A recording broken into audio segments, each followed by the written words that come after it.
јавноста, е аболициран криминалец за случајот Глобал. Потоа, за случајот Пуч, кој специјалното јавно обвинителство знаете кај го стави.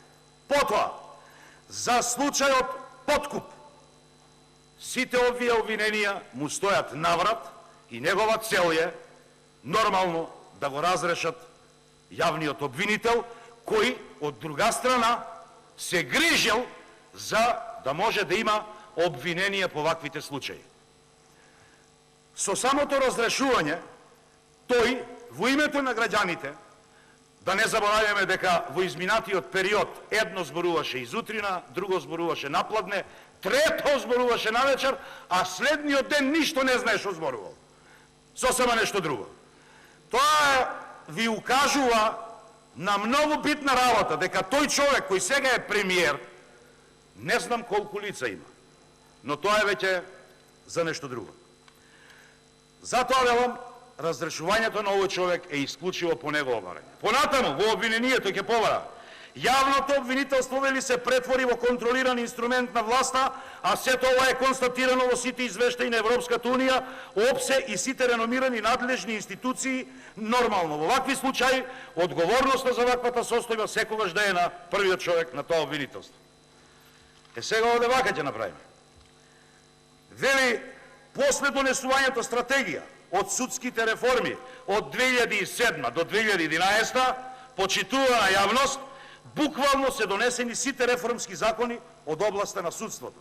Така да, новите реформи, кои овде често пати ни се сугерираат, воопшто прво не се спомнати во ова обвинување, нити знаеме кои се, нити зошто се, а веќе се направени. Од каде доаѓаат тие реформи? Донесени се сите закони по препорака на Европската унија, кои пак од друга страна биле дел за исполнување на критериумите за влез на Република Македонија во Европска унија. Понатаму ќе продолжи. Во контекст на тоа, донесен е комплетно нов закон за јавно обвинителство. Значи, се паѓа во вода досега. И за совет на јавни обвинители, по препорака на Европската унија за исполнување на критериумите за влез на Република Македонија во Европска унија.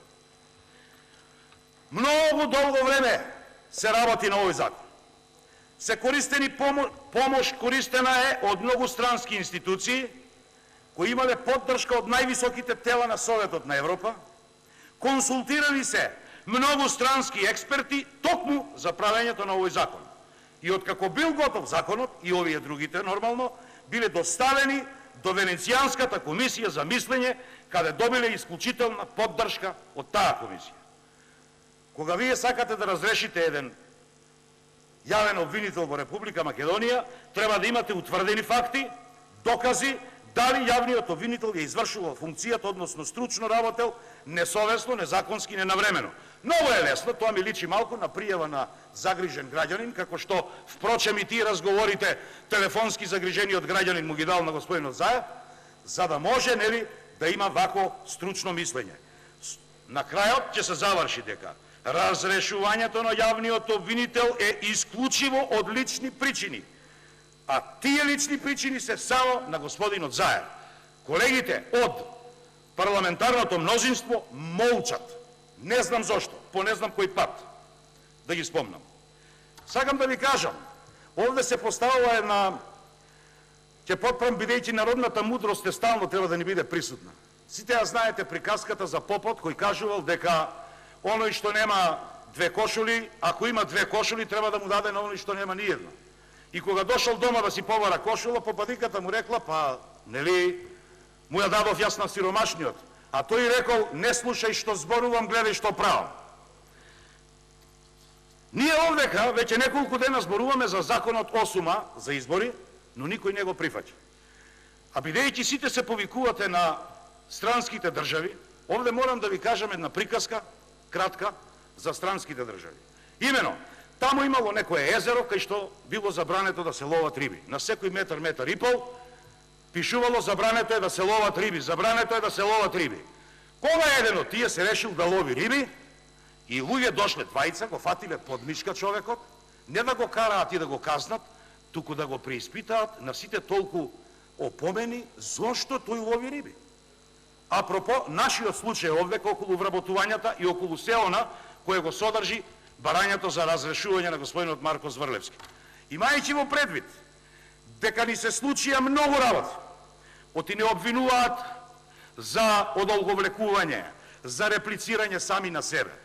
Почитувани граѓани на Република Македонија, почитувани пратеници, од оваа говорница, јас, после мојот говор, ве поканувам да излезете без срам, да излезете и да реплицирате, за да можеме да најдеме слободно можност за дискутираме и да дебатираме. Зошто на ОПСЕ и на Европската Унија не им сметаше аболицираниот криминалец?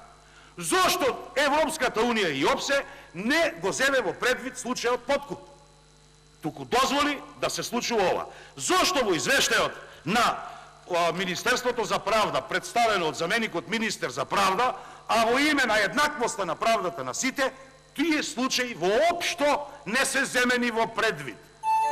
Зошто, ако тие мислат и работат за граѓаните на Република Македонија, би требало да излезат, да бидат честни пред граѓаните на Република Македонија, прво тие да дојдат до лицето на правдата и да докажат своја невиност, после да бараат оставка од некој друг.